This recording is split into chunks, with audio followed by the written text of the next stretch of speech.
एक सीन ज्याच्यात ती बाई वेडीपिशी होऊन स्वामींना मारते, तो प्रसंग, तो सीन कसा होता? आणि त्याला किती कंगोरे आहेत. सविता मालपेकर, स्वामी भक्त, समोर स्वामी, तोही आपला मित्र. हे एक म्हणजे ते काय, मला ती भावनाच वेगळी आहे. तुला सांग, तो सीन करताना म्हणजे हे त्या वेळेला मोहनलाही माहिती नव्हतं, प्रवीणला. त्यावेळेला ICU मध्ये माझे मिस्टर होते आणि सिरियस होते, क्रिटिकल. मी तिकडे तो सीन करत होते. पण मला त्याच्या आधी जेव्हा एक आपल्याला स्टोरी झाली तेव्हा प्रवीणने सांगितलेलं होतं की हे असं सर, तुला बघ, तू इतकी स्वामी भक्त आहेस आणि तुला स्वामींना शिव्या द्यायच्या आहेत आणि हे करायचं आहे. मी म्हटलं बापरे. पण तो सीन करताना मी माफी मागितली स्वामींची. म्हटलं हे काम आहे माझं आणि तुम्हीच सांगितलेलं आहे, काम हे सगळ्यात श्रेष्ठ असतं. खरं आहे. त्याच्यामुळे मी ते काम करणार आहे माझं, तर मला माफ करा, मी आता हा सीन करणार आहे. आणि मग मी तो सीन केला.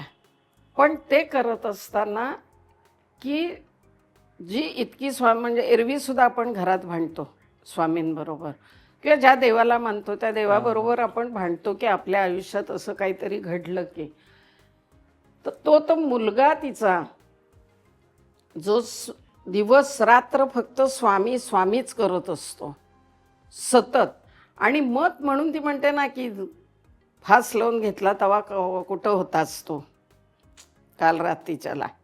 तर ती तिची जी आतली झालेली तिची तडफड आहे सगळी.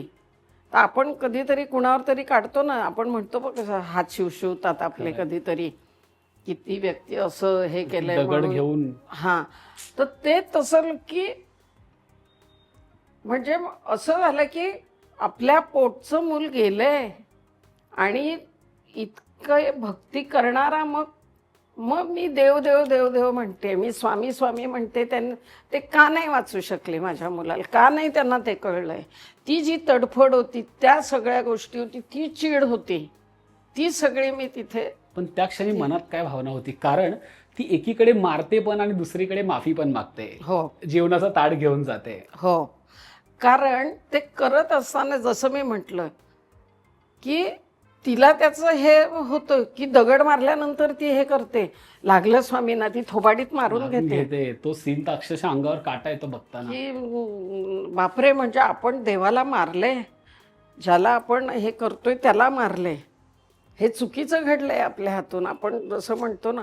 पण ती जी एक तडफड असते ना, पोटचं मूल जाणं, आणि त्याच्यानंतर जी त्या एका आईची जे हे होते, मग तिथे कुठलाही देव असू दे किंवा कोणी असू दे, त्या क्षणी ती सगळं विसरते.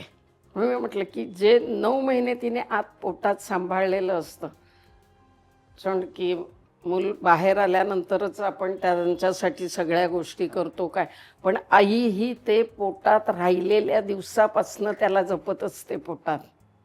आणि ते जे जपत असते ते आल्यानंतर त्याला इतकं सगळ्या अडीअडचणींवर मात करून ती लहानाचं मोठं करते, त्याला मोठं झालेलं बघते.